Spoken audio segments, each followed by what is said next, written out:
Welcome to another episode of the exercise video breakdown. This week we are diving into all things lat pull down. Now you may hear this name or look at this picture and think that you've never done a lat pull down before. So why should you watch this video? You probably have. This is a different setup. This is a setup using a band tied to the top of a rig, looped down where I'm in a half kneeling position. What you probably have seen in your standard box gyms is a setup where there's a seat, there's two circular pads above that seat at the front, and then there's a bar hanging overhead attached to the cable machine. Now, if you're in your standard gym, you probably see somebody sitting on it, either swinging around using a lot of momentum, or they're sitting on it, resting in between their sets, texting. You might benefit from this style of setup. If you can't get on that lat pull down machine, a band is a great alternative for you.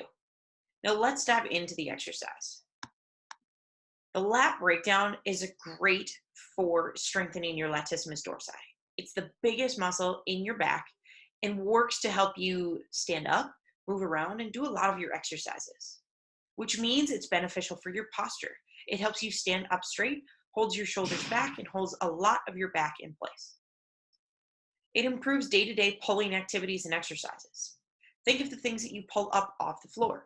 You pull off the shelf in the cupboard. The exercises like rows or deadlifts. These all require strength in the lats. The lat pull down is easily modifiable. In the machines, you can modify the weight. With the bands, you can change bands.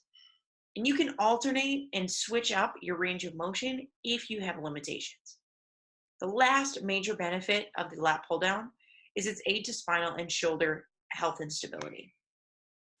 Now, like I said, you may have seen somebody swinging around on this exercise, or it may not look anything like it does in this picture. There are a lot of common pain points associated with the lat pull down exercise simply because of poor technique. Some of those common pain points include shoulders, neck, low back, and elbows. Those points are typically caused by some of these technical errors. If we look at this picture of breakdown of the top portion of the pull and the bottom portion of the pull, there are some cues for you to think about.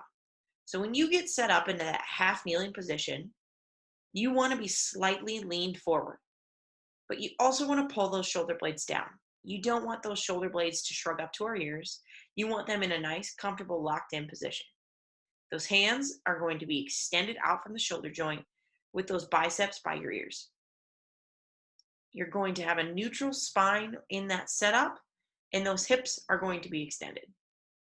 Now, when you pull those elbows down, the elbows are going to lead the way.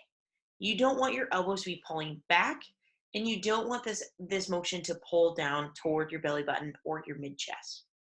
Notice that the rib cage is tucked, which gives you more core activation, and it also helps to keep a neutral spine throughout the entire movement pattern and protect that low back. Like I said, the lat pull down is a great exercise for many reasons, and you may not know that you've ever done it before, but it's a great thing to add in whether you have the setup or not. Find a way to tie a band up, find a way to get on that machine, and start using lat pull downs in your exercise routine.